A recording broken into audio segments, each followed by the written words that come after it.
The passport hit the floor before Maya even realized the agent had torn it in half.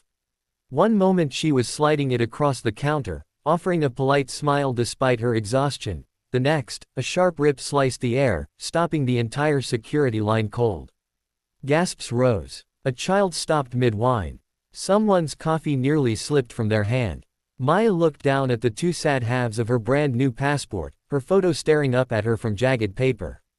The TSA agent, broad-shouldered, impatient, and clearly having a rough morning, folded his arms. Next, he barked, as if she had caused the problem.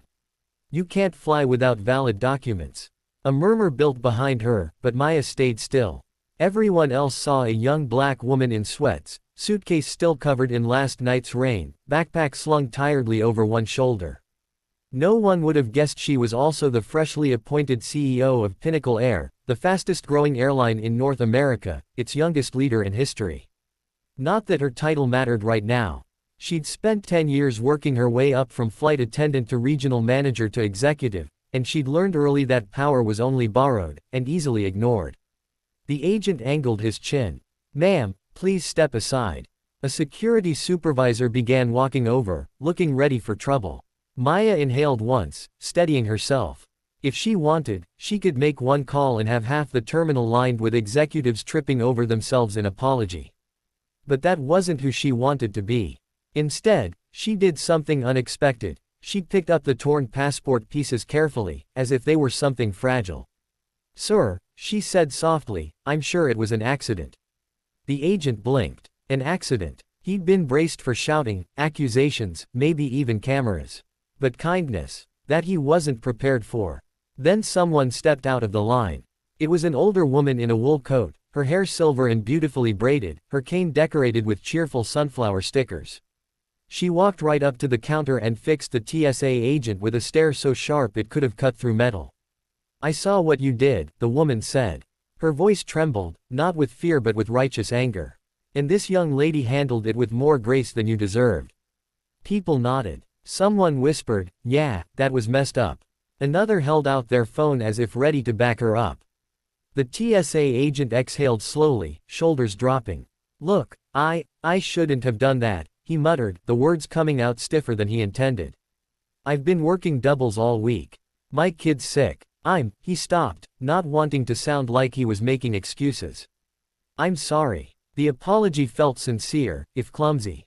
Maya studied him. The exhaustion on his face was real, and she recognized that kind of weariness, the kind that sits deep, where responsibilities blur with survival. Before she could respond, the older woman turned to her. Honey, do you want me to stay? I'll witness whatever you need. Maya smiled gently. Thank you, truly. But I think we're okay. The supervisor finally arrived, scanning the scene with concern. Is there a problem here? Maya opened her mouth to answer, but she wasn't the one who spoke. The TSA agent did. I tore her passport, he admitted, jaw tight. I shouldn't have. And I want to make it right. The supervisor raised a brow.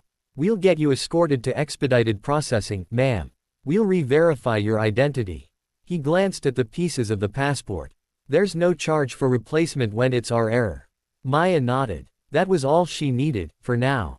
As they walked toward a quieter section of the terminal, the supervisor cleared his throat awkwardly.